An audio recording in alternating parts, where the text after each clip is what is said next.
ஏமாத்திக்கிட்டு இருந்தாலும் நீ சொல்றதுக்கெல்லாம் தலையாட்டுறவங்க டெல்லியில இருக்கலாம். அந்த கூட்டத்துல என்ன சேர்க்காத. மத்திய அமைச்சரா அப்புறம் இப்ப நீங்க சொன்ன இந்த அமைச்சர் நாற்காலியில கதர் ஆடையோட ஒரு நூறு உட்காரணும்னா கூட நேரத்துக்கு ஏத்த மாதிரி மாறி மாறி பேசுறத விட்டுரும். இந்த ஊர்ல இருந்து அதை கத்துக்குங்க. முதல்ல வந்துட்டாங்க. சொந்த பொண்ணையே பாத்துக்க தெரியாத ஒருத்தர் ஆட்சி செய்ய போறாங்க. சிஎம் தேர்ந்தெடுக்க போறது ஜனங்க இல்ல சார்லி சார், எம்எல்ஏங்க. அவங்க தான் முடிவெடுப்பாங்க. அதுதானே சார்லி சார் சட்டம். ஓ எம்எல்ஏவா? என் போட்டோவை பயன்படுத்தாம ஃபிளக்ஸ் அடிச்சு ஜெயிச்ச எம்எல்ஏ யாராவது இங்க இருக்கீங்களா? ஒவ்வொரு மண்டல கன்வென்ஷன்லயும் சார்லி சார் இங்க வாங்க, உங்க கால்ல விழுந்து கேக்குறேன் அப்படி சொல்லி அழுத இங்க இருக்கிற சுந்தர் கேட்டது மட்டும் இல்லாம பழைய எம்எல்ஏ வாய்ஸ் என்கிட்ட இருக்கு. கேக்குறீங்களா? ப்ளே பண்ணவா? சார்லி சார் உண்மையை சொன்னா மேலிடத்துல இருந்து ரொம்ப ப்ரெஷரா இருக்கு. இந்த நேரத்துல என்னால என்ன? இது யூபி பீகார் கிடையாது கமல் சார், இது தமிழ்நாடு. இது கோவில் பெருசா சர்ச்சு பெருசான்னு எனக்கு கேட்க தெரியாம ஒண்ணும் இல்ல. என்னோட மரியா அது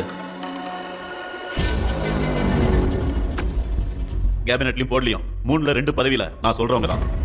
லிஸ்ட் ஈவினிங் வந்து சேரும். அப்ப சார்லி சார் நீங்க என்ன கமல் சார், நிறைய காலம்